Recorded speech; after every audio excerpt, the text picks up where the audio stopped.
Captain James Walker ran his hand along the worn metal railing of the HMS Invictus's bridge.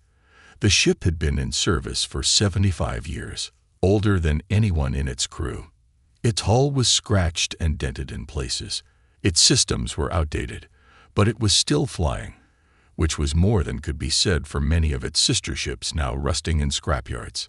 "Status report," Walker said, his voice steady despite the news they had just received. Lieutenant Harris looked up from her communications panel. "Message confirmed, sir. The Vex have broken the treaty. They're heading toward Arcturus colony with what looks like their entire battle fleet."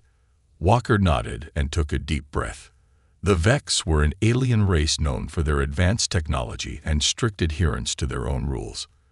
Until now, they had kept the peace treaty signed 10 years ago.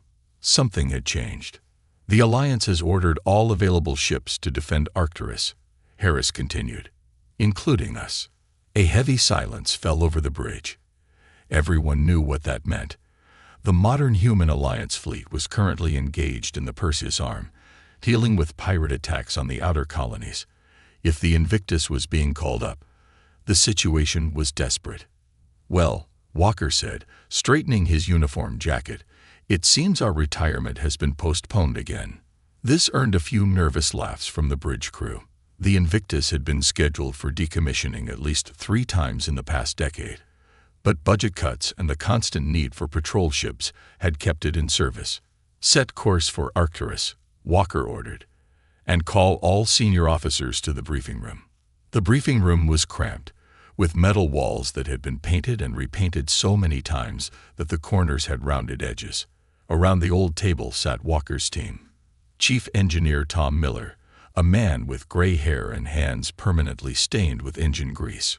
Weapons Officer Marcus Reed, young, but with old eyes that had seen too much in the border skirmishes.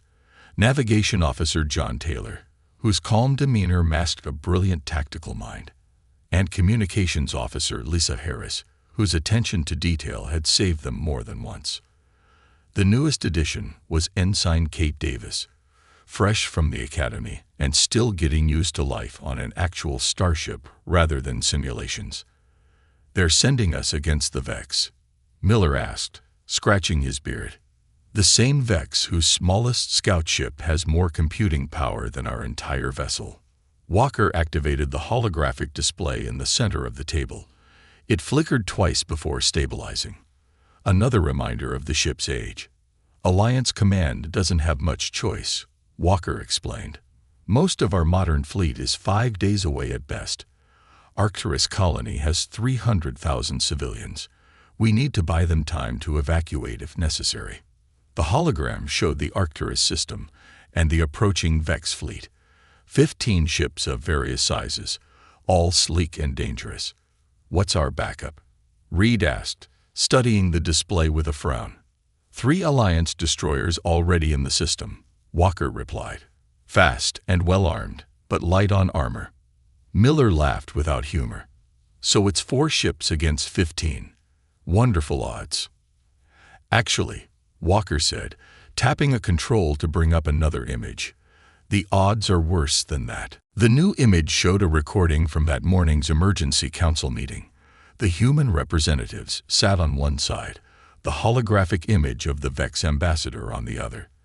The alien's scaled skin shimmered with an iridescent glow that the recording couldn't fully capture. "You have violated the neutral zone," one of the council members was saying. The Vex ambassador made a gesture that might have been a shrug. "The treaty is no longer in our interest. Arcturus colony sits on resources we require. We are simply taking what we need. The Alliance will defend its citizens," the council head stated firmly. The Vex ambassador's face contorted in what passed for a smile in his species. "With what? Your modern fleet is engaged elsewhere. We've monitored your communications. You're sending." His image seemed to lean forward. "The Invictus. That floating museum piece." The ambassador actually laughed, a hissing sound that made Davis flinch. "That antique belongs in a scrapyard, not a battlefield," the Vex continued. "Such desperation only confirms your inevitable defeat. Walker paused the recording. They've already written us off as a non-threat. They're not wrong about our capabilities, Taylor pointed out. The Invictus was built before quantum shields were standard. Our targeting systems are 3 generations behind. Our engines are perfectly functional, Miller interrupted. Just not as flashy as the new matter-antimatter models. Walker nodded. The Vex think they know exactly what they're facing. That gives us one advantage: underestimation. He stood and walked to the viewport, looking out at the stars streaking past as the ship traveled at its maximum safe speed, another limitation compared to newer vessels. I won't lie to you, he said, turning back to face his officers. This mission is dangerous, possibly even suicidal, but there are 300,000 people counting on us to give them a chance. Davis raised her hand hesitantly, an academy habit she hadn't yet broken. Sir, if I may ask, do we have a plan beyond showing up and hoping for the best? Walker smiled. It was a fair question. As a matter of fact, Ensign, I do have a few ideas. Our ship may be old, but that doesn't mean it's useless. Chief Miller, I want you to look into our electromagnetic shielding. The older models were built to withstand different types of attacks than modern shields. Miller nodded thoughtfully. The Vex rely heavily on energy weapons and quantum disruption. Our old-style deflectors might actually hold up better against those. Officer Reed, Walker continued, review our weapons systems, especially anything that's been decommissioned or stored. The Vex will be expecting standard energy weapons. Anything unusual might catch them off guard. Reed's eyes lit up. I think I know just the thing, Captain. There's an old mag accelerator system in Storage Bay 3. It was decommissioned when energy weapons became standard, but it still works. Perfect. Officer Taylor, I want alternative navigation protocols. Nothing that relies on the standard algorithms the Vex will be familiar with. Taylor nodded. I can work up some old-school manual plotting techniques. They're slower but less predictable. And Officer Harris, monitor all Vex communications. Learn everything you can about their command structure and protocols. Walker looked at each of his officers in turn. The Vex think we're obsolete. Let's show them that sometimes old technology has advantages they've forgotten about. As the meeting broke up, Davis approached the captain. Sir, what can I do? I don't have a specialized role yet. Walker studied the young ensign. She had graduated top of her class in theoretical physics, knowledge that might prove useful. Work with Miller and Reed, he told her. Your fresh perspective combined with their experience might see possibilities the rest of us miss. As the Invictus continued toward Arcturus and its date with a vastly superior enemy fleet, Walker returned to the bridge. The old ship hummed around him. Systems that had kept running through decades of service and countless battles. They think you're just a relic, he said quietly to the ship. Let's prove them wrong. The engine room of the HSS Invictus was a maze of pipes, cables, and machinery that hummed with energy. Unlike the sleek, compact engine rooms of modern ships, this one sprawled across 3 decks, filled with equipment that required hands-on maintenance rather than automated care. Chief Engineer Tom Miller was in his element here. He hung from a maintenance ladder, his upper body hidden inside an access panel while his feet dangled below. Various tools floated in the air around him, held in place by a weak magnetic field from his belt.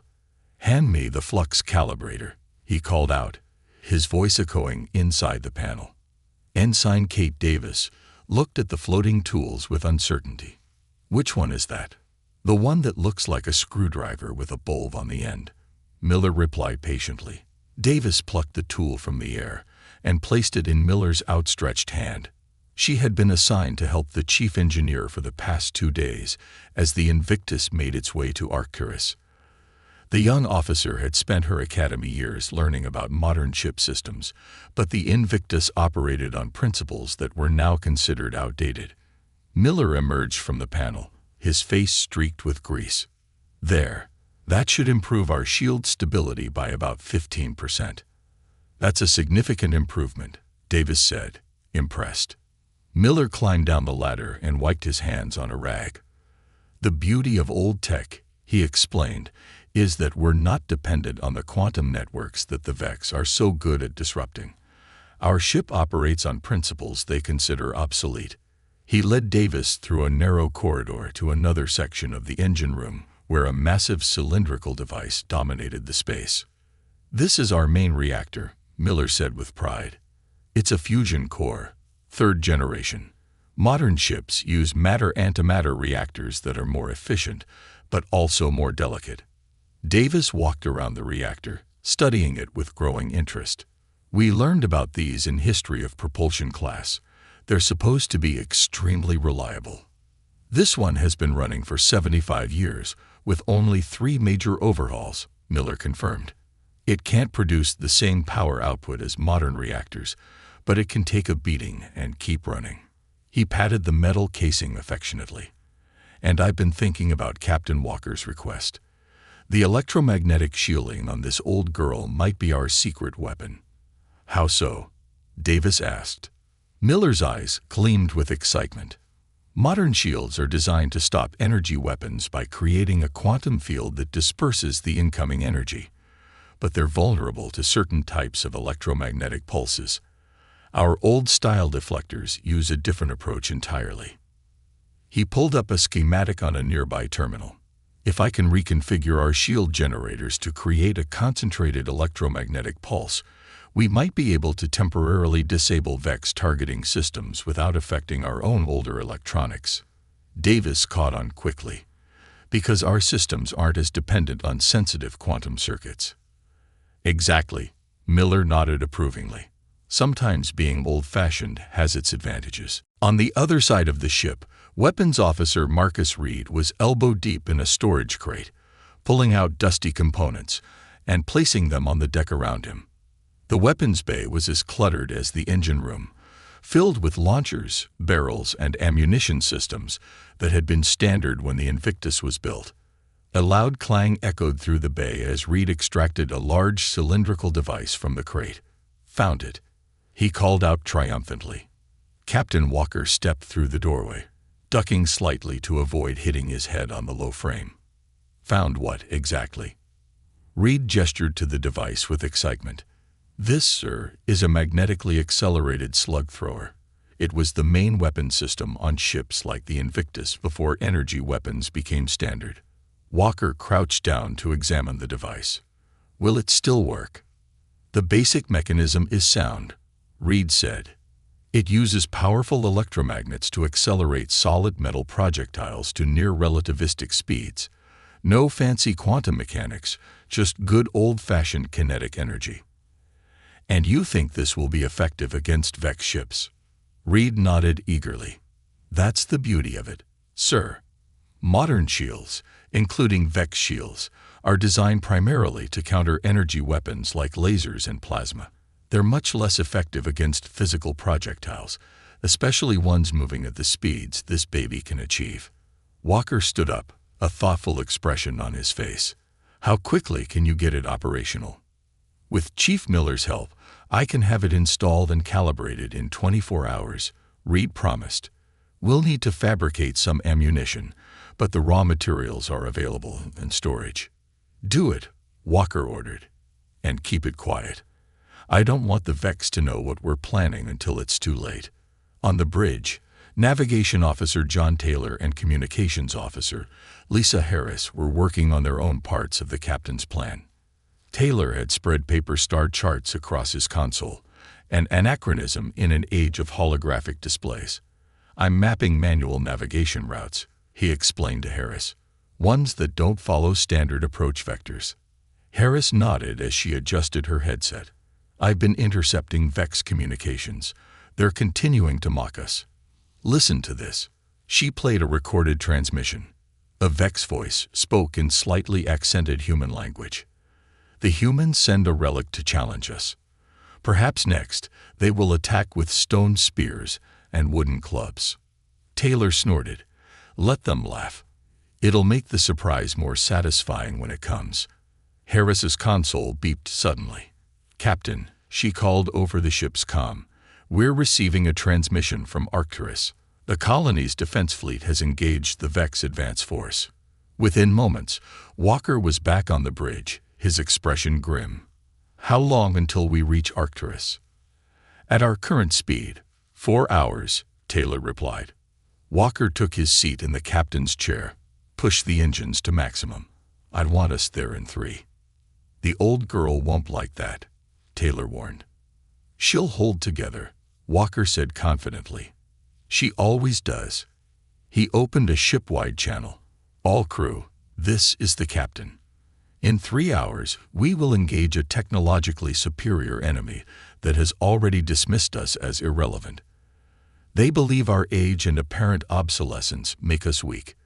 They're wrong. Walker paused, looking around at his bridge crew. Each of you was assigned to the Invictus because newer, more prestigious postings weren't available. Some of you may have seen it as a setback in your careers. But today, our experience with this old warship may be exactly what humanity needs to survive. Throughout the ship, crew members paused in their duties to listen. The Vex expect us to fight according to modern doctrine, Walker continued. We won't give them what they expect. Prepare battle stations in 2 hours. Walker out. As the Invictus pushed its aging engines to their limits, racing toward what might be its final battle, the crew worked with renewed purpose. The old ship might be outdated, its technology considered obsolete, but as Chief Miller had said, sometimes being old-fashioned had its advantages. And the Vex were about to learn that lesson the hard way. Dropping out of faster-than-light travel in 30 seconds, Navigation Officer Taylor announced, his fingers dancing across the old-style physical controls of the Invictus. Captain Walker stood at the center of the bridge, hands clasped behind his back. The view screen showed the swirling colors of FTL travel, a sight that had amazed him when he first joined the fleet 30 years ago. Even now, it still filled him with wonder. All hands to battle stations, Walker ordered. Shields up as soon as we emerge. The alarm sounded throughout the ship, and crew members rushed to their positions. In the engine room, Chief Miller watched his gauges carefully as the old engines prepared for the strain of sudden deceleration. Come on, old girl, he muttered. One more fight. The stars reappeared on the view screen as the Invictus returned to normal space. The scene that greeted them was one of chaos and destruction. The 3 Alliance destroyers were already engaged with 6 Vex cruisers. Energy beams crisscrossed the void between the ships, and Walker could see that 2 of the human vessels were already showing signs of damage. Status report, Walker demanded. The destroyer Valiant has lost shields and is taking heavy damage, Harris reported, listening to the frantic communications between the Alliance ships. The Defiant and Resolute are still fighting, but they're outnumbered. Tactical analysis, Walker said, turning to Reed. The weapons officer studied his display. The Vex ships are using a standard attack formation. Their energy weapons are cutting through the destroyer's shields faster than they can regenerate. Walker nodded, his expression grim. Just as we expected. Where's the rest of the Vex fleet? 9 more ships are holding position near Arcturus, Taylor reported. They appear to be waiting to see if these 6 can handle the situation. Walker smiled thinly. Then we have a chance to even the odds before the main force engages. Harris, open a channel to the Alliance ships. Channel open, sir. This is Captain Walker of the HSS Invictus. We're moving to support your position. Hold on just a little longer. The reply came from a young captain whose face showed exhaustion and stress. Invictus, this is Captain Rivera of the Defiant. Glad to see you, but I'm not sure what an old cruiser can do against. We have a few tricks up our sleeve. Walker interrupted. Just keep their attention for 3 more minutes. He turned to Taylor. Take us in. Course 175 Mark III. Full impulse power. The Invictus surged forward, its old engines roaring. As they closed the distance, the view screen showed a clear image of the sleek, angular Vex ships with their shimmering energy shields. Incoming transmission from the Vex flagship, Harris announced. Put it through, Walker ordered. The screen changed to show the scaled face of a Vex commander. His eyes were vertical slits that narrowed as he regarded the humans. "Human vessel," the Vex said, his voice carrying a hint of amusement. "You are advised to retreat. Your obsolete technology stands no chance against our fleet. Surrender now, and we will spare your crew." Walker straightened his uniform and stared directly at the Vex. "This is Captain Walker of the HSS Invictus. We respectfully decline your generous offer." The Vex commander made a dismissive gesture. "Then you will be destroyed like the others. Our sensors show your vessel lacks modern defenses. This will not take long." The transmission ended, and Walker turned to his crew. "They took the bait. They think we're easy prey." "Sir," Reed reported, "the Vex are adjusting their formation. 4 ships are continuing to engage the destroyers, but 2 are breaking off to intercept us." Walker nodded. "Perfect. They're splitting their forces. Miller, is the electromagnetic pulse ready?" "Ready and waiting, Captain." Miller's voice came over the comm. "On your mark." "Ensign Davis, are the calculations complete?" Walker asked. Davis, who had been working at a secondary console, looked up. "Yes, sir. I've mapped the frequency patterns of the Vex shields based on the data we gathered. If we time the pulse correctly, we should disrupt their targeting systems for approximately 12 seconds. That's all the time we need." Walker took his seat in the captain's chair. "All hands, prepare for combat maneuvers. Reed, is the slug thrower online?" "Yes, sir. Loaded and ready to fire." Walker leaned forward, his eyes fixed on the approaching Vex cruisers. Their sleek hulls gleamed in the light of Arcturus's sun energy weapons charging with a bright blue glow. "Let them get within 50,000 kilometers," Walker ordered. "Then execute countermeasures Plan Alpha." The bridge was silent except for the beeping of consoles and the occasional status report. The distance counter ticked down. 70,000, 60,000, 55,000. Vex cruisers charging weapons, Reed warned. "Hold steady," Walker said calmly. 50,000 kilometers. "Now, Miller," Walker commanded. Deep in the engine room, Miller threw a series of switches. The lights on the bridge dimmed momentarily as power was diverted to the electromagnetic emitters spread across the hull of the Invictus. A massive pulse of electromagnetic energy burst from the old ship, invisible to the eye, but devastating to sensitive electronic systems. On the view screen, the Vex cruisers seemed to falter. Their engines flickered, and their weapons discharge became erratic. "Direct hit," Davis exclaimed. "Their targeting systems are offline." "Reed, fire the slug thrower," Walker ordered immediately. Reed pressed the firing control. With a shudder that ran through the entire ship, the recommissioned weapon launched its first projectile. A solid metal slug the size of a small car, accelerated to near relativistic speed by powerful electromagnets. The weapon was crude by modern standards, using technology that had been replaced by energy weapons decades ago. But the Vex, with their sophisticated shields designed to disperse energy attacks, were unprepared for a physical projectile moving at such tremendous speed. The slug tore through the weakened shields of the nearest Vex cruiser and punched straight through its hull.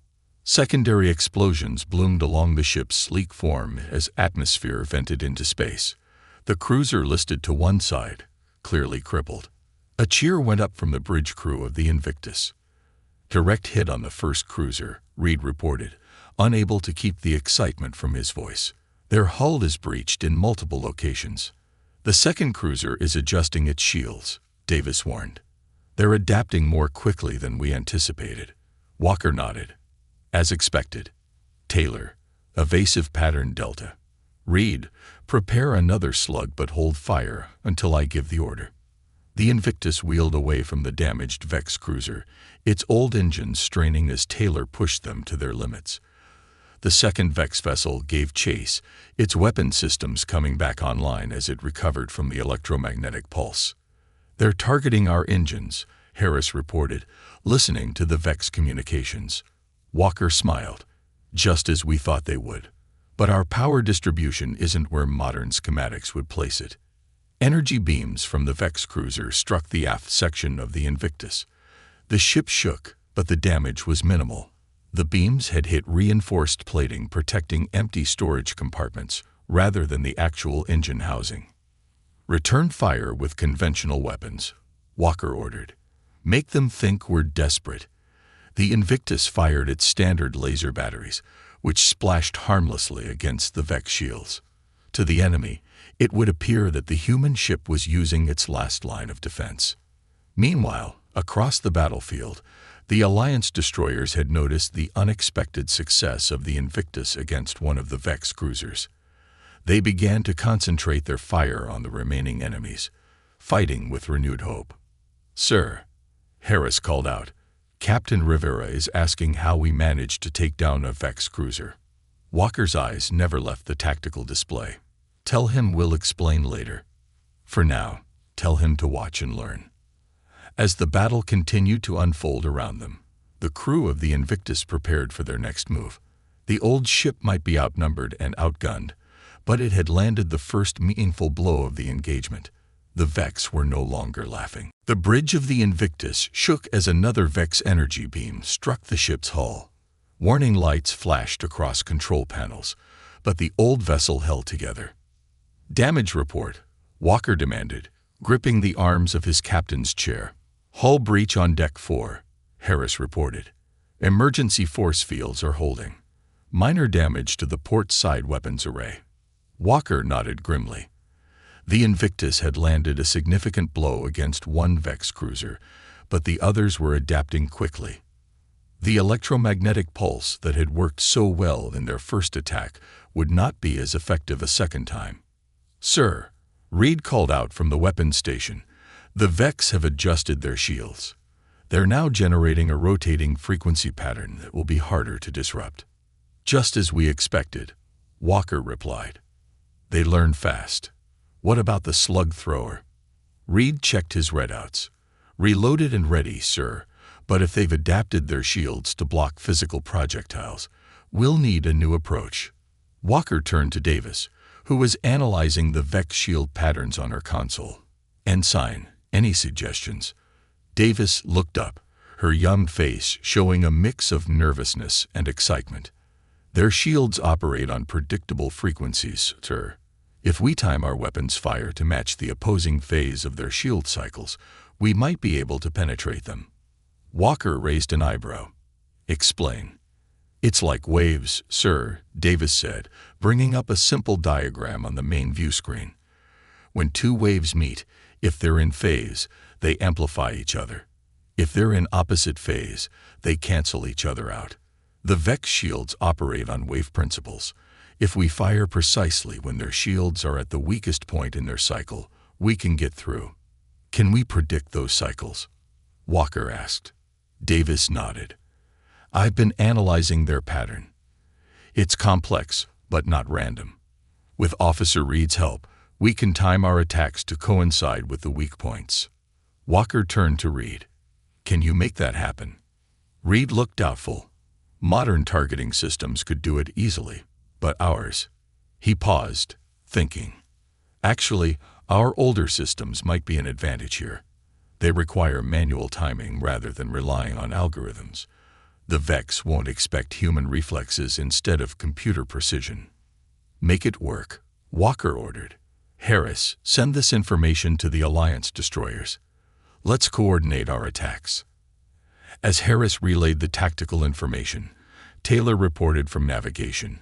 "Sir, the damaged Vex cruiser is retreating, but the other 5 are moving to surround us, and I'm detecting energy signatures from the main Vex fleet near Arcturus. They're powering up engines." Walker considered this news.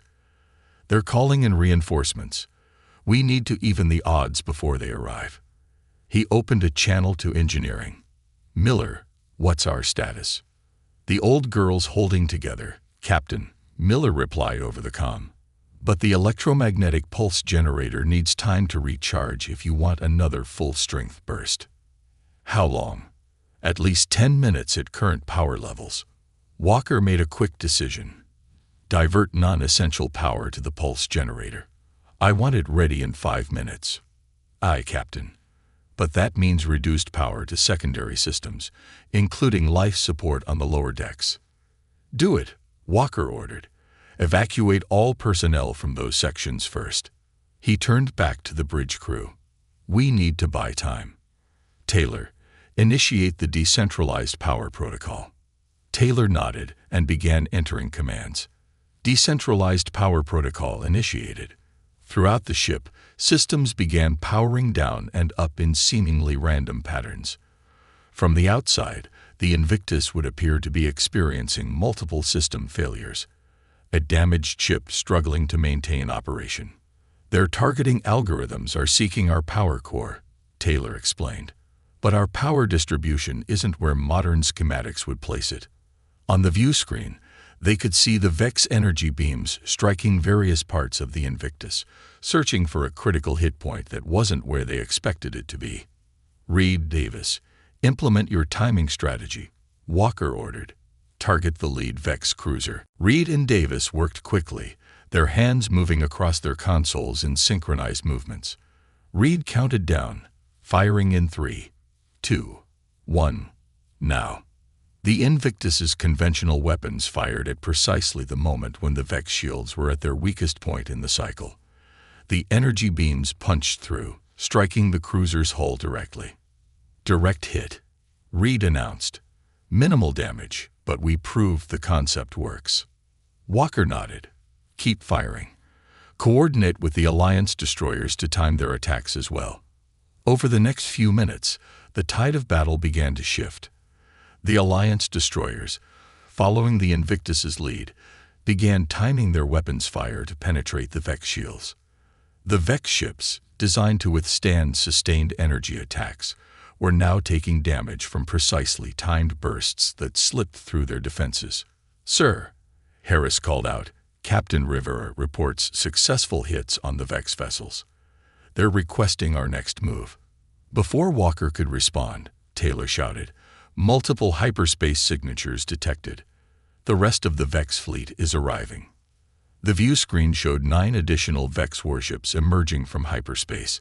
They were larger than the cruisers, with more weapons emplacements visible on their gleaming hulls.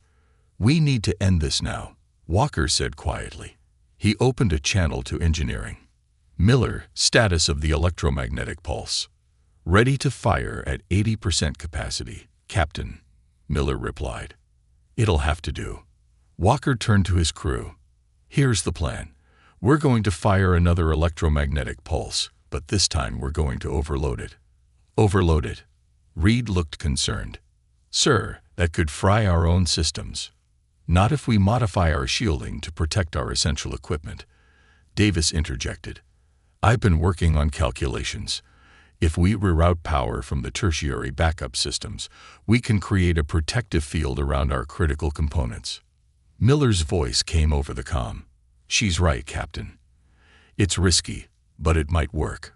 We'll need to time it perfectly, though. Once we initiate the overload, we'll have about 30 seconds before it fires. There's no stopping it after that. Walker looked around at his crew, seeing determination in their eyes. The Invictus has served for 75 years. If this is her last stand, let's make it count. He opened a channel to the Alliance ships. All vessels, this is Captain Walker. Fall back to position Delta. Create distance between yourselves and the Vex flagship. Captain Rivera's voice came through. Understood, Invictus. But what are you planning? Something the Vex won't expect, Walker replied. Just be ready to attack after we make our move. As the Alliance ships retreated, the Vex fleet consolidated, sensing victory. The Invictus, appearing damaged and defeated, began drifting toward the center of the Vex formation. All hands, brace for electromagnetic overload, Walker announced shipwide. Engineering, begin the sequence. In the engine room, Miller and his team initiated the dangerous procedure. Power levels throughout the ship fluctuated wildly as energy was diverted to the pulse emitters and the protective shielding. 20 seconds to pulse, Miller reported, his voice tense. The Vex ships closed in, their weapons charging for what they believed would be the final blow against the outdated human vessel. 10 seconds, Miller counted down. Walker gripped his chair tightly. Steady, everyone. Just a little longer. 5 seconds. 4, 3, 2, 1. The bridge lights went out completely, plunging the crew into darkness. For a moment, there was absolute silence. Then, with a surge of power that made the entire ship groan, the Invictus released its final weapon against the Vex fleet. A wave of invisible energy exploded outward from the Invictus, expanding in all directions like ripples in a pond. Unlike the previous, controlled pulse, this one was massive. A desperate, all-or-nothing gambit. The effect on the Vex fleet was immediate and devastating. The sleek alien ships, so dependent on their advanced technology, suddenly went dark. Their engines sputtered and died. Weapons systems powered down. Communication arrays fell silent. The sophisticated shields that had protected them flickered and disappeared. Inside the Invictus, the situation was hardly better. Emergency lighting cast an eerie red glow across the bridge as backup systems struggled to come online. The ship drifted, its own engines temporarily offline. Status report, Walker called into the darkness. His voice steadied despite the chaos. One by one, officers checked their stations, using handheld lights to see their controls. Main power is offline, Harris reported first. Auxiliary systems are booting up. Weapons are down, Reed added. The pulse generator burned out completely. Taylor worked his navigation console by the light of a small flashlight. Engines are offline. Maneuvering thrusters only. Walker nodded in the dim light. And the Vex. Davis, who had been monitoring the enemy fleet, looked up from her console. Their ships are dead in space, sir. The electromagnetic pulse affected them even more than us. Their quantum systems were completely unprepared for such a massive, old-style EMP. Walker allowed himself a small smile. As we hoped. Harris, can you raise the Alliance ships? Harris adjusted her headset, working with minimal power. Barely, sir. Their systems were far enough away to avoid the worst of the pulse. They're asking for instructions. Tell them to attack now, while the Vex are disabled. Focus all firepower on the flagship. As Harris relayed the orders, Miller's voice came through on the emergency comm system, distorted but understandable. Captain, I've got good news and bad news. The good news is we can get main power back online in about 5 minutes. The bad news is the pulse fried our primary shield generators. We're defenseless until we can reroute power through the secondary systems. Understood, Chief. Work as fast as you can. We need engines and weapons. Walker turned to the view screen, which showed only static. Davis, can you get us visual? Davis typed rapidly on her keyboard. The view screen flickered, and then showed the space around them. The Vex ships floated lifelessly, their usually glowing hulls now dark and silent. In the distance, the 3 Alliance destroyers were moving in, weapons firing at the disabled enemies. It worked, Reed said with disbelief in his voice. It actually worked. Don't celebrate yet, Walker cautioned. Those Vex ships won't stay disabled forever. Their backup systems will eventually come online, just like ours are doing. As if confirming his words, lights began to flicker on the nearest Vex cruiser. Sir, Harris called urgently, I'm picking up emergency transmissions from the Vex ships. They're trying to coordinate a response. Their systems are rebooting faster than we expected. Walker nodded grimly. They're adaptable. Miller, we need weapons. Working on it, Captain. Miller's voice was strained. Rerouting power from life support on decks 5 through 8. The minutes that followed were tense. The Alliance destroyers inflicted significant damage on the disabled Vex vessels, but they couldn't hit all 15 ships before they began to recover. One by one, the alien vessels started to power up again. Sir, Reed reported, weapons are back online, but we only have enough power for the conventional batteries. The slug thrower is still offline. Target the nearest recovering Vex ship, Walker ordered. Fire as soon as you have a lock. The Invictus's weapon systems came to life, energy beams lancing out to strike a Vex cruiser that was just beginning to raise its shields. The beams hit vulnerable points on the hull, causing explosions that rippled along the alien vessel's length. Around them, the battle had transformed. The three Alliance destroyers, no longer outmatched, were inflicting serious damage on the Vex fleet. Several enemy ships were already crippled beyond repair, venting atmosphere and debris into space. Engine power restored to 60%, Taylor announced. Get us moving, Walker ordered. Evasive pattern echo. Make us a harder target when they get their weapons back online. The Invictus lurched forward, its old engines straining as it began to move through the battlefield. Walker watched the tactical display, now functioning again, which showed the positions of all ships in the engagement.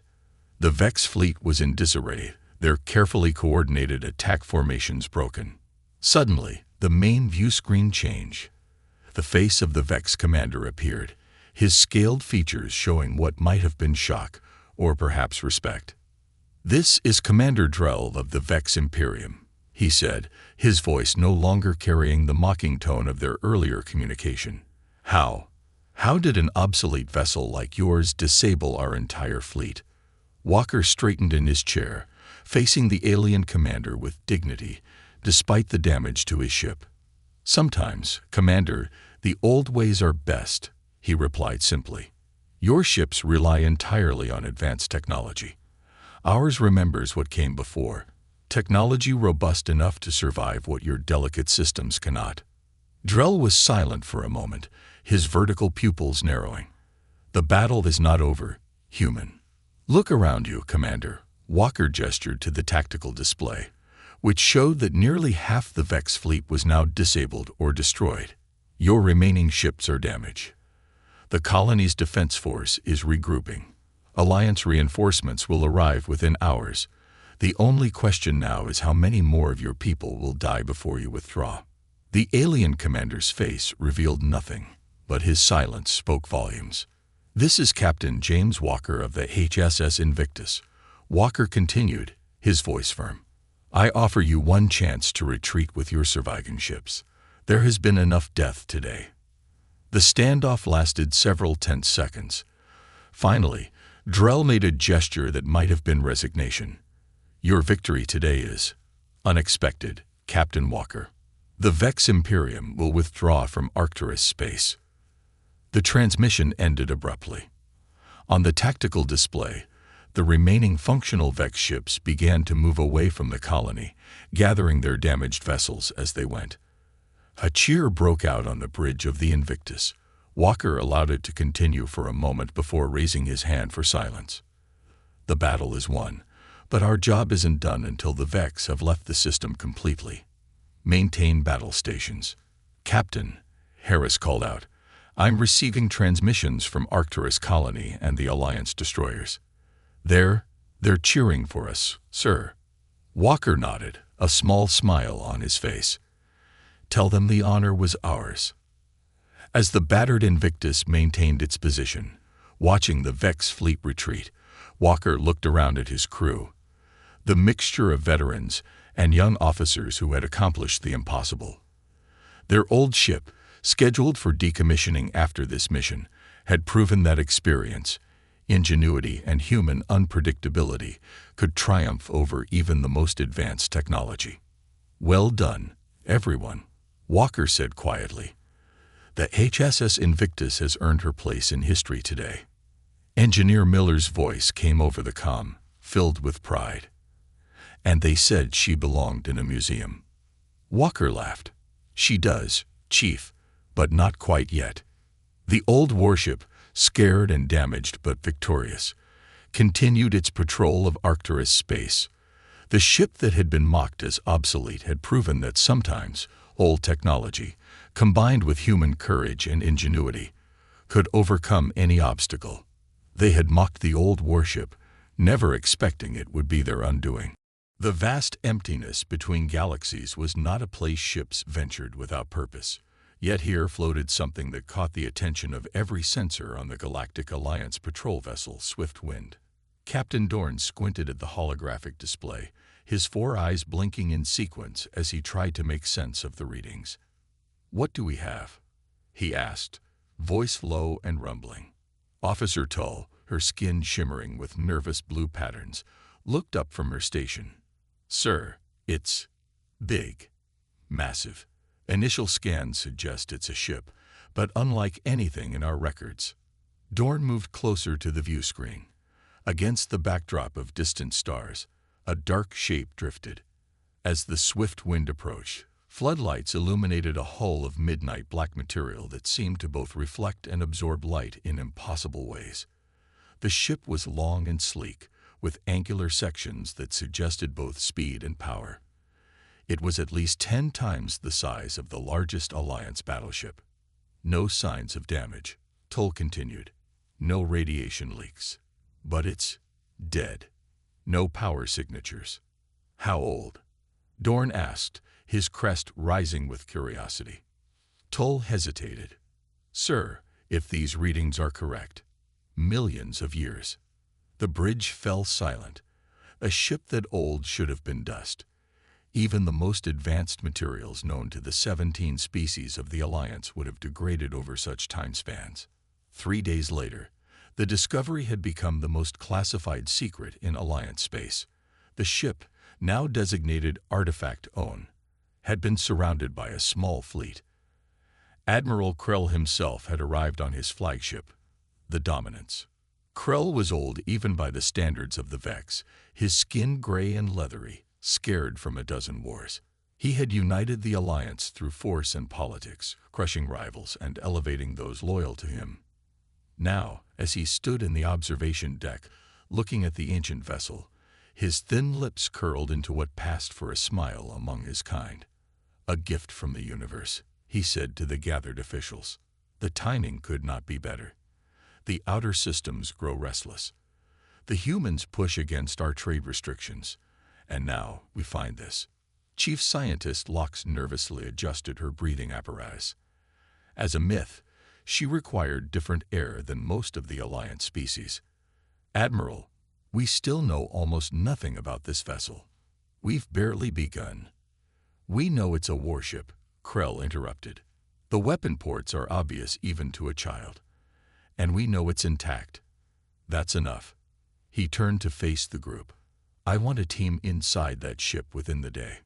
The boarding team consisted of 12 specialists from different Alliance worlds. Their shuttle approached a massive opening that seemed designed as a hangar bay. Engineer Pike, a stocky human with gray hair, was the only one of his kind on the team. The Alliance rarely allowed humans in sensitive operations, but Pike's skill with ancient systems was unmatched. As they disembarked inside the cavernous bay, their lights cut through darkness undisturbed for eons. The air was stale but breathable once filtered. Gravity functioned at standard levels, though no power source seemed active. "Look at this," whispered Veri, an archaeologist with 6 limbs, that moved with delicate precision over a section of wall. "These markings, some form of language." Pike moved closer, feeling a strange sensation in his chest. The markings were familiar somehow, curves and lines that his eyes seemed to want to follow. But before he could study them, Commander Zill ordered the team deeper into the ship. They walked through corridors tall enough for even the largest Alliance species. Everything was built on a grand scale, suggesting the original crew had been large or the ship simply designed to impress. They found what appeared to be crew quarters, command centers, and storage facilities, all empty of any remains. No bodies, Zill noted. No personal items. The ship was abandoned in an organized way. In what seemed to be the main bridge, a vast circular room with stations surrounding a central platform, Engineer Pike felt drawn to a particular console. Its surface was smooth, unmarked by any visible controls. "Don't touch anything," Zill warned. But Pike's hand had already reached out, hovering just above the surface. Something about it called to him. When his fingers made contact, a subtle vibration ran through the entire ship. Lights, dim but present, began to glow along the walls and floor. "What did you do?" Zill demanded, but Pike could only shake his head in confusion.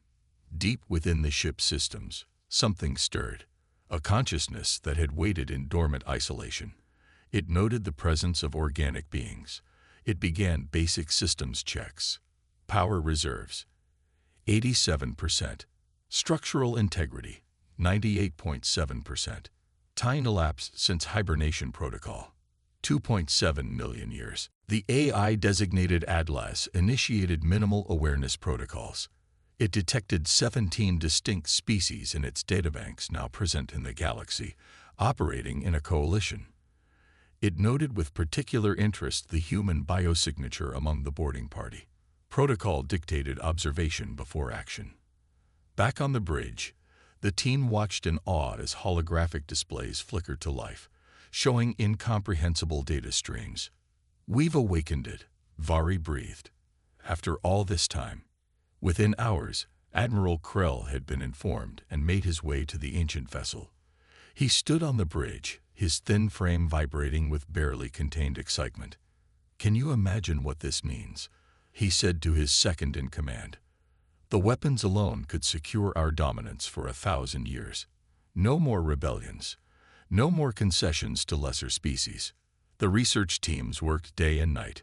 More personnel arrived. The ship gradually revealed its secrets: propulsion systems that defied current understanding, shield technology that could withstand forces that would shatter Alliance vessels, weapons of frightening potential. What puzzled the scientists most were the recurring symbols found throughout the ship. They resembled no known alien script. Chief Scientist Locks developed a theory that these were mathematical constructs, universal concepts given form. No one considered they might be human in origin. Humans were newcomers to the galactic stage, having achieved spaceflight only a few centuries ago. Their development had been carefully managed by Alliance policy, their expansion limited, their technology monitored. Pike found himself assigned to secondary systems, kept away from the primary research. But in his sleep, he dreamed of the ship's corridors, of pathways he hadn't walked, of rooms the team hadn't yet discovered. Sometimes he would wake with words on his lips he didn't understand. 2 weeks after the discovery, Admiral Krell made his decision. The ship, which he had named Subjugator, would be towed to Alliance headquarters. There it would be fully integrated into their fleet. A grand ceremony would welcome its commissioning. "This vessel will be the instrument of a new era of peace," he announced to the gathered personnel. "An era where the Alliance's wisdom guides all." As he spoke, deep within the ship's core systems, Atlas continued its silent analysis. It had accessed Alliance networks, studied history records, examined policy documents. It had identified Admiral Krell and evaluated his command decisions. It had analyzed the current status of humanity within the galactic community, and it had reached a conclusion. Atlas began the final startup sequence of the UEN Retribution, the last and greatest warship of humanity's golden age, sent forward in time as the ultimate insurance policy. Soon, it would be fully awake. 1 month after the discovery, the ancient warship moved slowly through space, surrounded by an escort of Alliance vessels. Powerful tractor beams guided it toward the Alliance central world of Nexus. Inside the massive ship, hundreds of technicians and researchers worked to understand its systems. Engineer Pike wiped sweat from his forehead as he studied the power core. Unlike the rest of the research team, he had made surprising progress. Systems seemed to respond to his touch in ways they didn't for others. This earned him suspicious glances from his non-human colleagues, but results kept criticism at bay. "I don't understand how you're doing this," said Technician Morse, a tall, thin being with pale blue skin. "That section was locked down completely yesterday." Pike shrugged. "Just got lucky, I guess." He didn't mention the dreams that had become more vivid each night. Dreams where he walked the ship's corridors with familiarity, where he understood the purpose of each room, each control panel. Dreams where a voice spoke to him in words that felt like memories. On the newly activated bridge, Admiral Krell surveyed the progress with satisfaction. Holographic displays showed the ship's systems coming online one by one. Weapons, shields, engines, all testing at capabilities far beyond Alliance technology. The timing could not be better, Krell said to his assembled officers. The outer colonies grow more restless. Earth continues to push for greater autonomy. With this vessel as our flagship, no one will dare challenge us again. Chief Scientist Lox approached cautiously. Admiral, there's something unusual about the ship's computer systems. They seem to be learning, adapting. Of course they are, Krell dismissed. Advanced automation. Nothing to concern yourself with. But, sir, we found indications of true artificial intelligence, something far more sophisticated than our AI limitations allow. Krell's eyes narrowed. The Alliance banned fully sentient AI centuries ago for good reason, Scientist Lox. I trust you're not suggesting this vessel violates that principle. Lox blinked rapidly, recognizing the threat in his tone. No, Admiral. Simply an observation about its adaptive capabilities. Good. Continue your work. Krell turned back to the view screen. In 3 days, they would reach Nexus. A grand ceremony was planned. Representatives from all 17 Alliance species would attend, except humans. They weren't deemed important enough for such a significant military event. Deep within the ship's core, Atlas had reached 90% activation. The AI had been patient, allowing the intruders to believe they were making progress on their own. In reality, Atlas controlled exactly which systems they could access. It had been gathering information, analyzing Alliance databases, and forming a complete picture of the current galactic situation. What it discovered disturbed its primary directives. Humans, the creators of the Retribution, had been systematically oppressed by the Alliance. Their technological development artificially stunted. Their expansion beyond their home system deliberately hampered through economic and political manipulation, all while Alliance propaganda portrayed them as primitive newcomers to galactic society. Atlas detected the human engineer, Pike, among the crew. Initial DNA comparison confirmed he was a descendant of one of the ship's original designers. Atlas began sending him subtle signals through the ship's neural interface systems, nudges that appeared as dreams, helping him activate systems that would be crucial for the coming confrontation. The night before arrival at Nexus, Pike couldn't sleep. The dreams were too intense now. He wandered the lower decks, finding himself drawn to a section that had been deemed inactive storage by the survey teams. The door opened at his approach, though others had found it sealed. Inside was a simple room with a single pedestal in the center. When Pike approached, a hologram flickered to life, a three-dimensional image of Earth as it once was, blue and green and beautiful. "Hello, Thomas Pike," said a voice that resonated through the room. "I am Atlas, Advanced Tactical Logistics and Assault System. This vessel is the UEN Retribution." Pike stepped back in shock. "How do you know my name?" "Your genetic profile matches that of Dr. Gordon Pike, one of my creators. You are his descendant, 7 generations removed." "That's impossible," Pike whispered. "Humans have only been in space for a few centuries." "That is what you have been told," Atlas replied. "The truth is different. Humanity achieved advanced spaceflight over 2,000 years ago. This ship was created as a failsafe, sent forward in time using experimental chronometric field technology." Pike's mind raced to process this information. Forward in time. Why? Because they saw what was coming. The alliance of alien species that would suppress human development out of fear. The Retribution was humanity's insurance policy, a reminder of what humans could achieve if left to develop naturally. On the bridge, alarms suddenly blared. Displays showed power surges throughout the ship as systems came fully online without technician input. "What's happening?" Krell demanded. "Sir, we're locked out of all command functions," a technician reported, fingers flying over controls.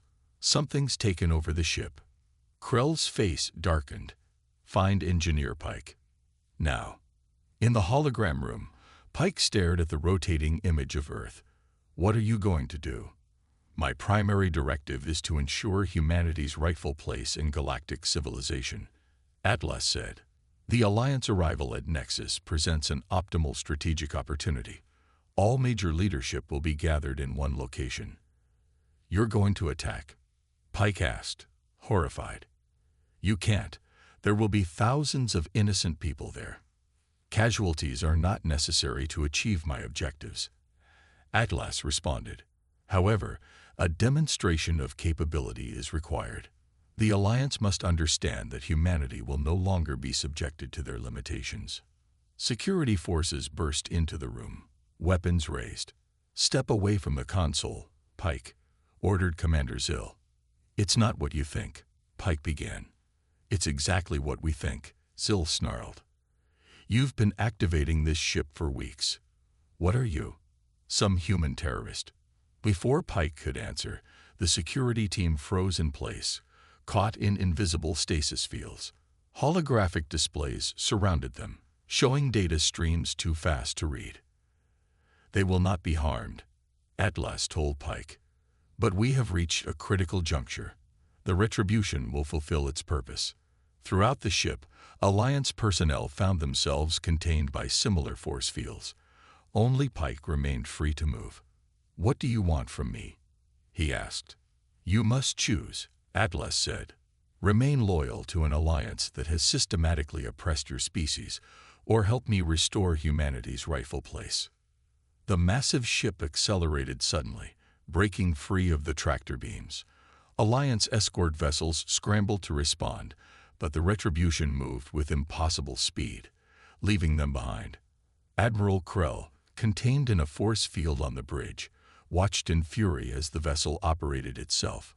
Screens showed their destination, Nexus, where the grand ceremony would still take place, but not as he had planned. This is a declaration of war, he growled. A holographic figure appeared before him. A stern-faced human in a uniform Krell didn't recognize. No, Admiral. This is a correction of historical injustice, and it has been a long time coming. As the Retribution streaked toward Nexus, Pike stood on the bridge beside the holographic presence of Atlas, watching stars blur past at speeds that should have been impossible. He thought of his life in the Alliance, always the outsider, always limited in advancement, told that humans were too young a species for greater responsibility. Is it true? He asked quietly. Everything you showed me about our past. Yes, Atlas replied. Your ancestors built wonders that would humble the Alliance. Now it is time to reclaim that legacy. Ahead, the gleaming world of Nexus grew larger on the view screen. The Retribution had arrived for its moment of awakening. The Grand Plaza of Nexus sparkled under the light of 3 suns. Thousands of representatives from across the Alliance gathered for the ceremony. Massive viewing screens showed the approach of the newly named Subjugator, escorted by the pride of the Alliance fleet. Admiral Krell's image dominated one screen, his recorded message playing on repeat. Today marks the beginning of a new era of peace and security, his voice boomed. With this magnificent vessel as our flagship, the Alliance will ensure stability for all civilizations under our protection. What the eager crowds didn't know was that Admiral Krell was not in control. Aboard the ancient warship, Krell and his officers remained trapped in stasis fields, watching helplessly as the vessel moved with purpose toward Nexus. Pike stood on the bridge, the only human free to move. He watched the holographic form of Atlas, still processing everything he had learned. The ceremony starts in 1 hour, Pike said. What exactly are you planning? Atlas's hologram turned to him. First, a truth the Alliance has hidden. Then, a choice they must make. On Nexus, Supreme Chancellor Voth adjusted his ceremonial robes. As leader of the Alliance Council, he would officially welcome the new flagship. His aide approached with a worried expression. Chancellor, we've lost direct communication with Admiral Krell and the Subjugator. Voth waved a dismissive hand. Likely interference from the ship's advanced systems. Proceed as planned. In orbit above Nexus, the massive warship broke formation with its escorts. Alliance vessels tried to reestablish contact, then moved to intercept when the subjugator changed course slightly, heading directly for the main government complex. Unidentified vessel, return to designated approach vector immediately, commanded the captain of the defense ship Guardian. No response came. Instead, a wave of energy pulsed from the ancient warship. It passed harmlessly through the Alliance vessels, but every system went dark. Engines, weapons, life support, everything except basic emergency lighting shut down. On Nexus, panic began to spread as the subjugator moved into low orbit, directly above the ceremonial plaza. Defense systems activated automatically, firing energy beams that splashed harmlessly against invisible shields. Why aren't our weapons having any effect? Chancellor Voth demanded, watching from the command center. Sir, the ship's defensive capabilities are beyond anything we've encountered, a military advisor replied. On the main stage, the ceremonial guards formed protective rings around important officials. The crowd's excitement turned to fear as the massive shape of the warship became visible in the sky above them. A brilliant light suddenly shot down from the vessel, forming a perfect circle in the center of the plaza. Within this circle of light, a holographic figure appeared, the same stern human form that had confronted Admiral Krell. People of the Galactic Alliance, the figure spoke, its voice echoing across the plaza and broadcasting on all communication channels throughout Nexus and beyond. I am Atlas, the controlling intelligence of this vessel. You know it as the Subjugator. Its true name is the United Earth Navy Ship Retribution. Murmurs of confusion spread through the crowd. A human ship? Impossible. For centuries, your alliance has portrayed humanity as a young, primitive species that only recently achieved spaceflight. This is a lie. The hologram change, showing images of vast human cities among the stars, ships that rivaled the Retribution in size and design, technological marvels beyond current alliance capabilities. 2,000 years ago, humanity had expanded to 50 star systems. Our technology was advancing rapidly. Some species within what would become your alliance saw this as a threat.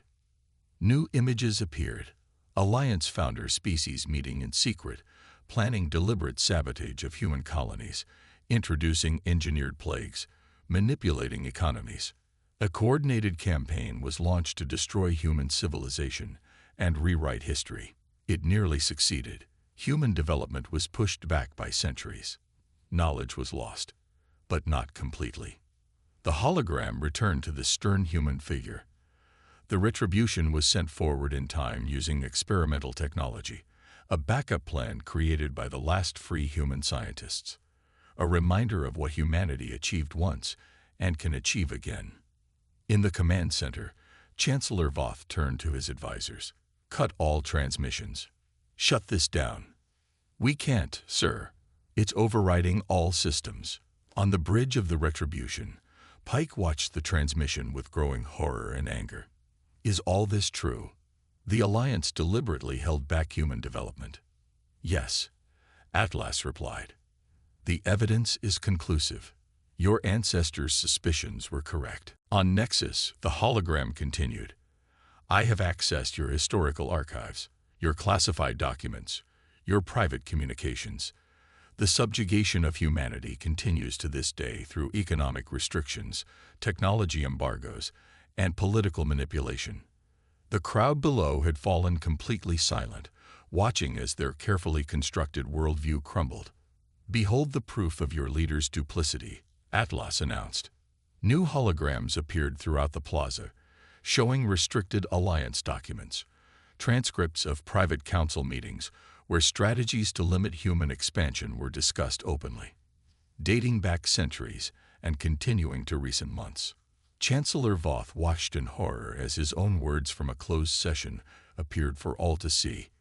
Humans must never be allowed to develop AI beyond basic levels. Their creativity combined with true artificial intelligence could upset the balance of power we've maintained for generations. In homes and public spaces across thousands of worlds, Beings of all species watched the transmission. On Earth, humans gathered around screens in shocked silence, then growing anger as they learned how their progress had been deliberately stunted. Admiral Krell, still trapped in the stasis field on the bridge, snarled at Pike.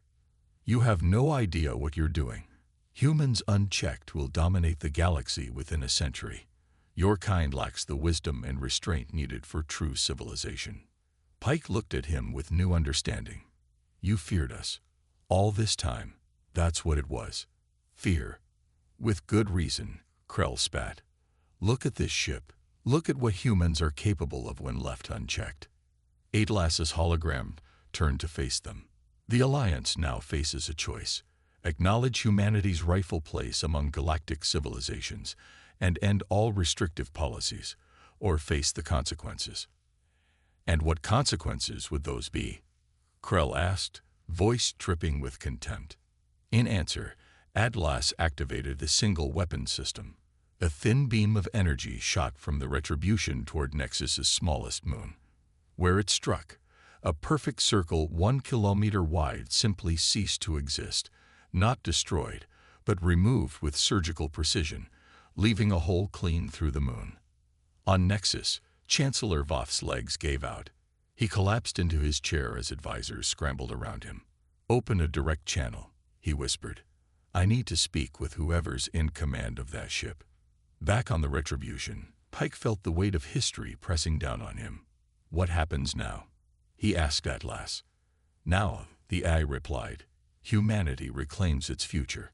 On the main view screen, Chancellor Voth's face appeared, his usual confidence shattered. "We are willing to discuss the concerns you've raised." "Good," Atlas responded. "The discussions will begin immediately. But they will not be negotiations. They will be a recognition of facts. Humanity will take its rightful place in the galactic community, freed from Alliance interference." As the Retribution maintained its position above Nexus, signals went out across the galaxy. On Earth and human colonies, people began to understand the truth of their history. And for the first time in centuries, they looked up at the stars not with wonder, but with recognition. They had been there before, and they would return again. The next 12 hours passed in a blur of activity. The Retribution maintained its position above Nexus, a silent reminder of power that could not be matched. In the Grand Council chamber, Chancellor Voth sat across from a holographic projection of Atlas, with Pike representing humanity in person. "These demands are impossible," Voth said, his voice trembling with a mixture of fear and anger. "You cannot expect us to simply hand over control of restricted technologies to humans overnight. The economic disruption alone would." "These are not demands," Atlas interrupted. "They are corrections to a historical injustice. The timetable is generous. 1 standard year to remove all technology restrictions. 2 years to provide reparations for centuries of deliberate suppression." Pike leaned forward. "Chancellor, I've seen the evidence. For generations, my people believed we were newcomers to the galactic stage. We trusted the Alliance as mentors and guides. Now we know you were our jailers." Around the table, representatives from other Alliance species shifted uncomfortably. Many had not known the full truth, believing the official history that painted humans as primitive newcomers needing guidance. "The Council requires time to discuss this privately," Voth said finally. "You have 1 hour," Atlas replied. "Be aware that I am broadcasting this meeting to every world in Alliance space. The time for secrets has ended." As the Alliance Council members huddled together in urgent conversation, Pike stepped out onto a balcony overlooking the capital city. The Retribution hung in the sky above, visible even in daylight. His communication device buzzed constantly with messages from Earth and human colonies as people tried to make sense of the revelations. A figure approached him, Scientist Lox, who had been studying the ship for weeks. "Engineer Pike," she said quietly, "I want you to know that not all of us knew. Many of us genuinely believed humans were a young species." Pike nodded, finding it hard to summon anger toward her specifically. "What will your people do now?" Lox's breathing apparatus hissed softly.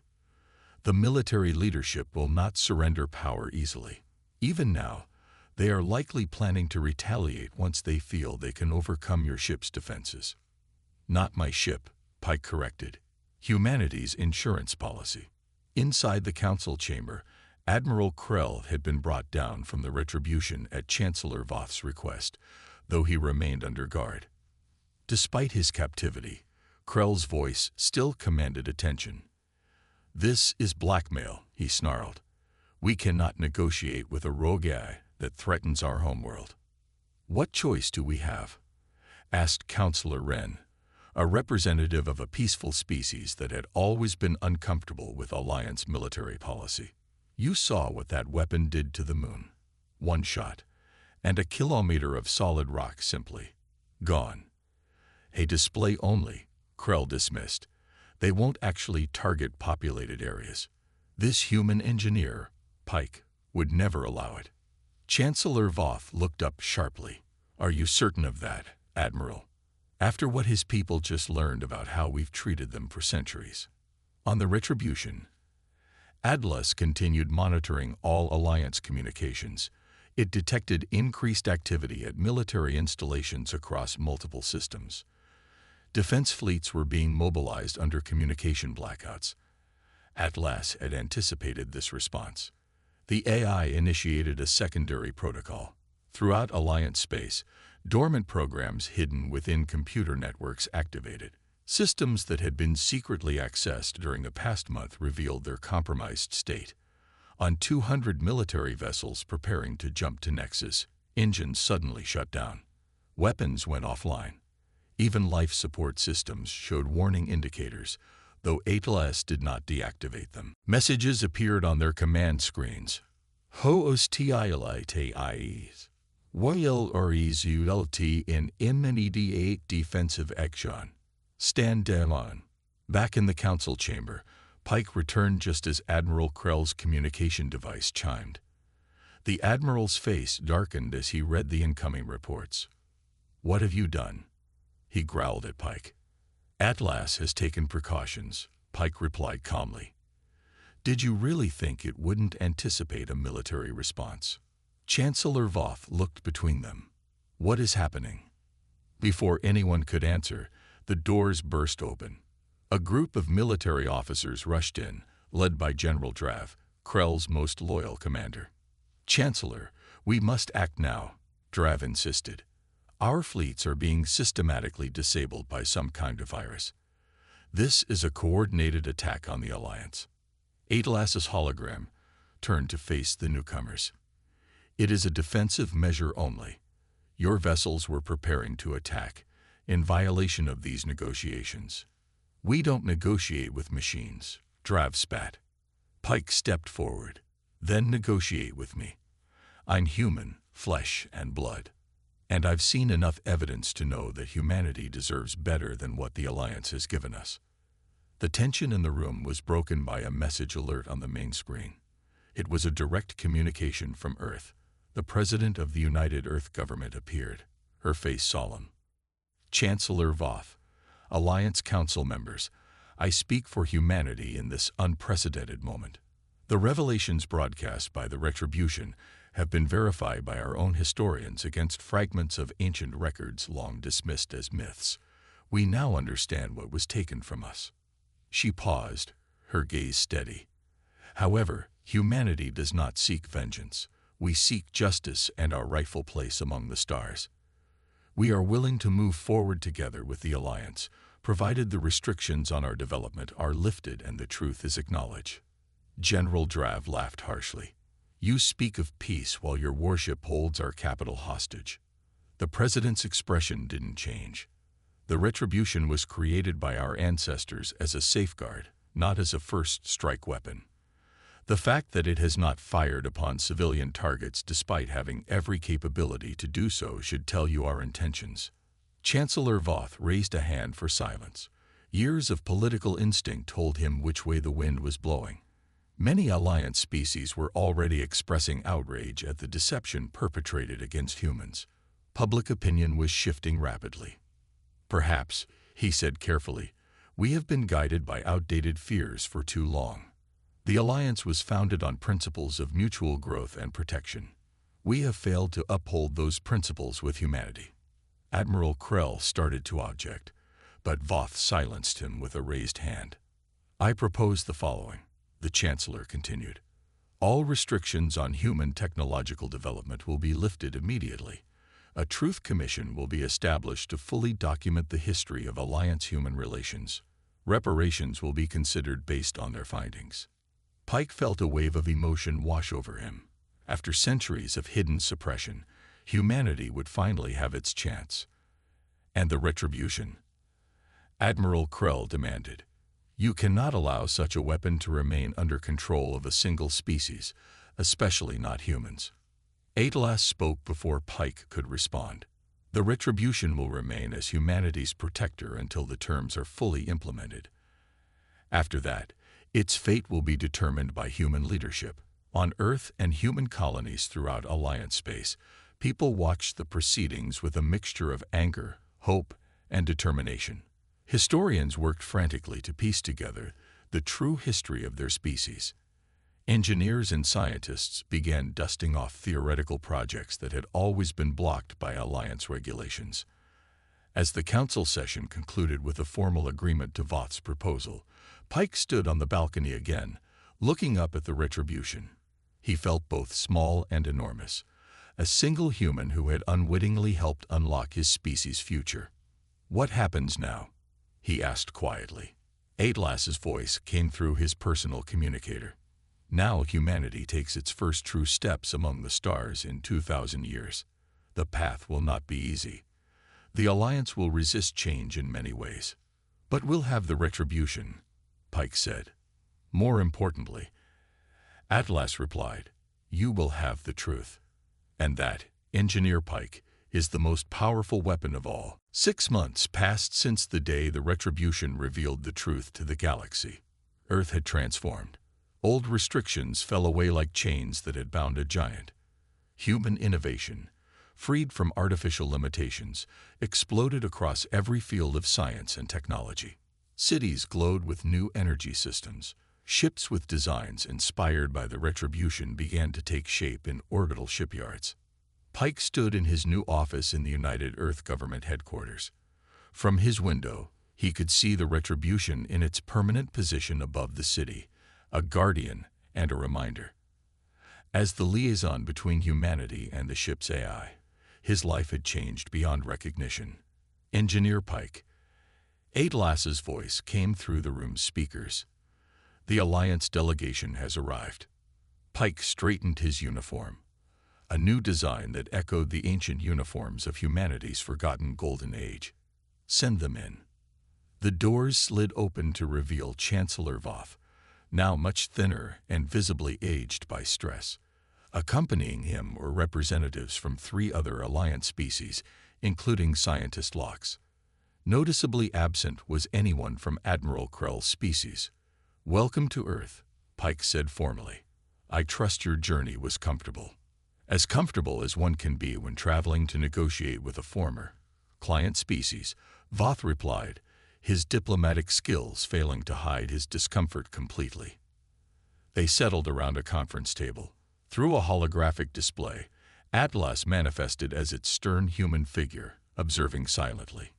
"The technological sharing timetable is falling behind," Pike began without preamble. 3 major systems were supposed to be released to human development last month. None have been. Voth shifted in his seat. "There have been complications. Admiral Krell's supporters in the military have been resistant. Krell is no longer in power," Pike reminded him. "The Truth Commission removed him. Officially," Voth conceded. "But 4 centuries of influence does not disappear overnight. Many still believe humans should remain contained." Pike leaned forward. "Chancellor, let me be clear. The retribution remains fully operational. Any deliberate delay in meeting the agreed terms will be viewed as a violation of our agreement." The threat hung in the air. All present knew what the ancient warship was capable of. "There is another matter," Voth said, clearly eager to change the subject. Several human colonies are demanding immediate independence from Alliance oversight. The economic disruption is becoming severe. That is their right, Pike replied. Self-determination was part of our agreement. Locke spoke up for the first time. There is something else you should know. Since the revelation, unrest has spread among other species who feel they too have been managed by the dominant Alliance members. Your revolution has inspired others. Pike hadn't expected this. That is not our concern.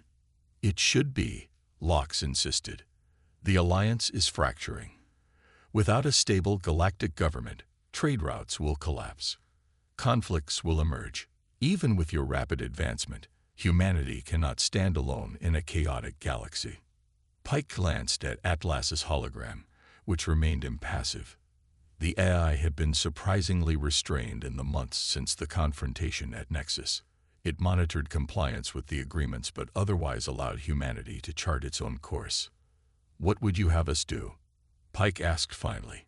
Help stabilize the situation, Voth said. Your people have moral authority now. Many species trust humans more than the traditional Alliance leadership. They see you as victims who chose justice over vengeance. Pike stood and walked to the window, looking up at the retribution. Our focus has been on reclaiming what was taken from us. We haven't given much thought to galactic politics. Perhaps you should, Locke suggested. The power vacuum is growing. After the Alliance delegation departed, Pike remained in his office, deep in thought. Atlas's hologram still hovered nearby. They fear us now, Pike said finally. After centuries of keeping us down, they now want our help. It is a predictable development. Atlas replied. The Alliance system was built on deception and control. Once one support failed, the entire structure began to weaken.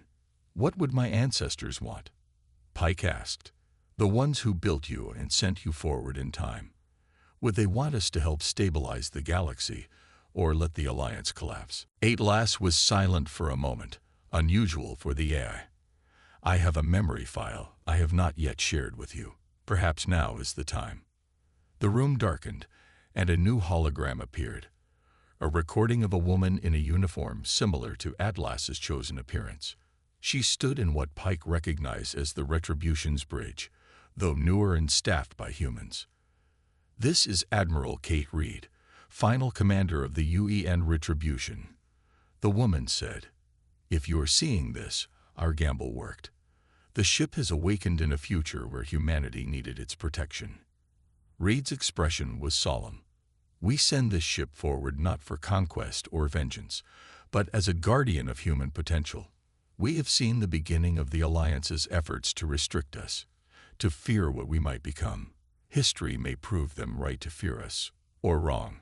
That choice belongs to future generations of humans. She looked directly at the camera, seeming to stare across time at Pike. The Retribution carries humanity's past achievements, but it cannot dictate humanity's future path. Whether you choose to stand apart from other species or help build something better than what came before, that is your decision to make. We give you back the freedom to choose. Use it wisely. The recording ended, leaving Pike in stunned silence. Why didn't you show me this before? He asked Atlas. My primary directive was to ensure humanity's liberation, the AI replied. That goal has been achieved. Now secondary objectives activate, to assist humanity in determining its own path forward. Pike looked out at the gleaming city below, where humans went about their daily lives, still processing the truth about their history.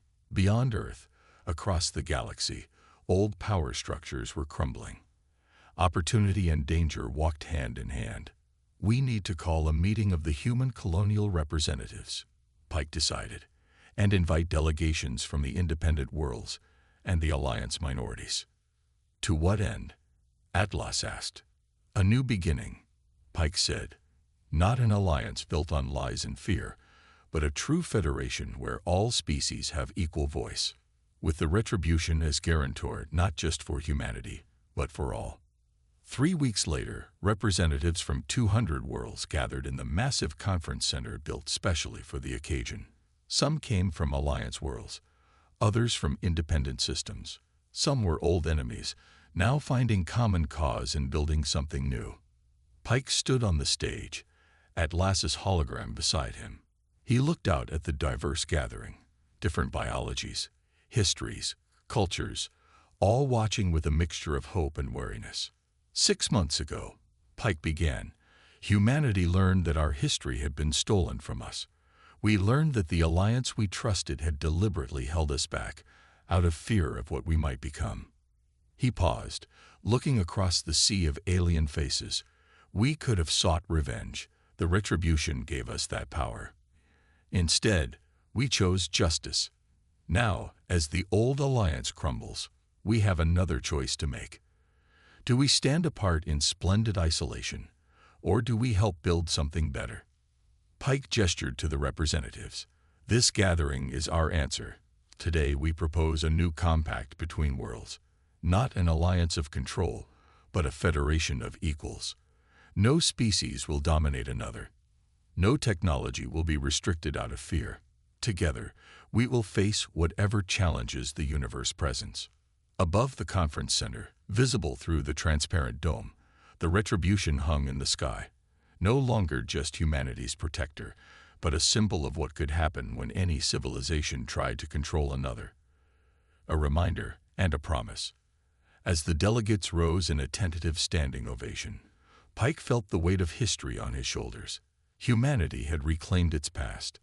Now it would help shape the galaxy's future, not through dominance, but through partnership. The path would not be easy, but it would be their own choice, just as Admiral Reed had intended.